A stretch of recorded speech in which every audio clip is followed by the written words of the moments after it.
Karaniwan na sa ating mga mag-aaral ang hirap sa asignaturang matematika. Kadalasan, dahil hindi makaagapay sa mga ideya at konsepto tulad ng multiplication at division, maraming mga mag-aaral ang pumabagsak sa subject na ito.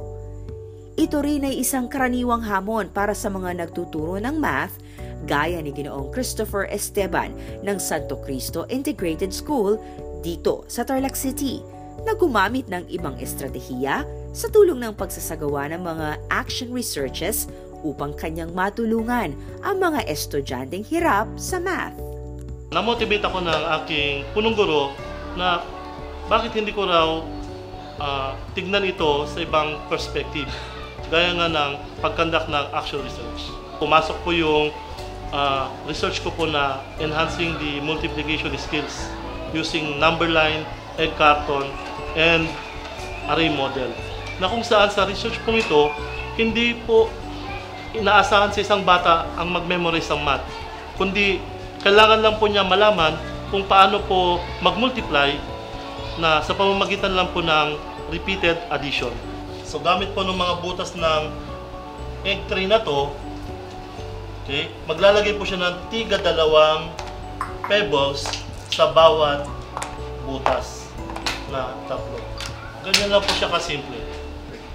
Naging marami mas magaling po ako sa multiplication dahil po sa mga tinuro po sa akin ni Sir Christopher. Dahil po doon naging mas maayos po kami, yung mga klase po.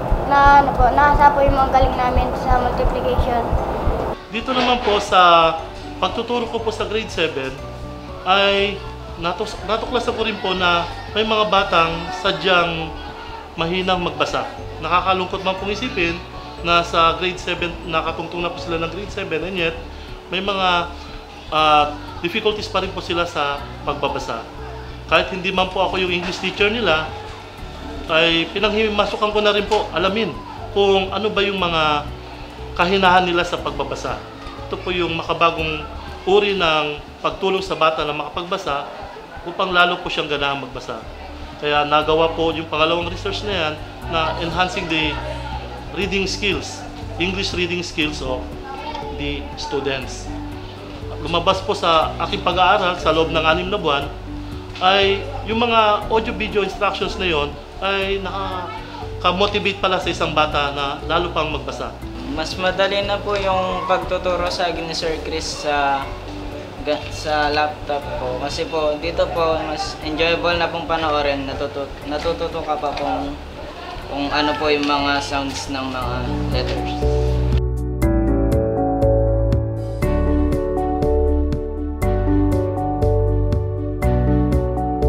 Malaki po na ituturing po sa amin dito, lalong-lalo na po sa aming mga guro na may mga problema po sa mga hinahawakan naming mga mag-aaral. Sa akin po kasi, mula po nung nagturo ako, ang mga hinahawakan ko pong mga bata ay yung mga nasa lower section.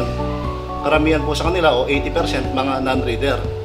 Nung makita po ni Sir Esteban yun, sabi niya po sa akin, may share ako sa iyo sir yung aking action research na ginawa, yung mga innovation ko, kung saan gagamit tayo ng mga video lessons sa pagtuturo. Naging epektibo naman po kasi sa loob lang po ng mga ilang buwan, yung mga non-reader po, naging reader na po lahat. No, gumawa po siya ng makabagong innovation na pwede namin gamitin sa aming paaralan. At yun po ay nagsilbing instrumento namin para maiangat yung ano namin sa matematika sa grade 4 at saka dun sa mga non-readers namin sa grade 3. Sa paggawa po ng research, dito po natin nakikita na mas maganda po pala gumawa ng isang aksyon kung ito po ay meron po tayong saligan na mga pag-aaral upang lalo pa po nating maitaas ang antas ng edukasyon po sa ating nasasakupan. Bilang isang guro ay napakalaking achievement po na kahit papaano ay nakapag-ambag po tayo sa kaalaman upang ating mga kaguruan na mga kasama ay lalong mag-benefit po sa mga findings po natin at sa mga interventions po.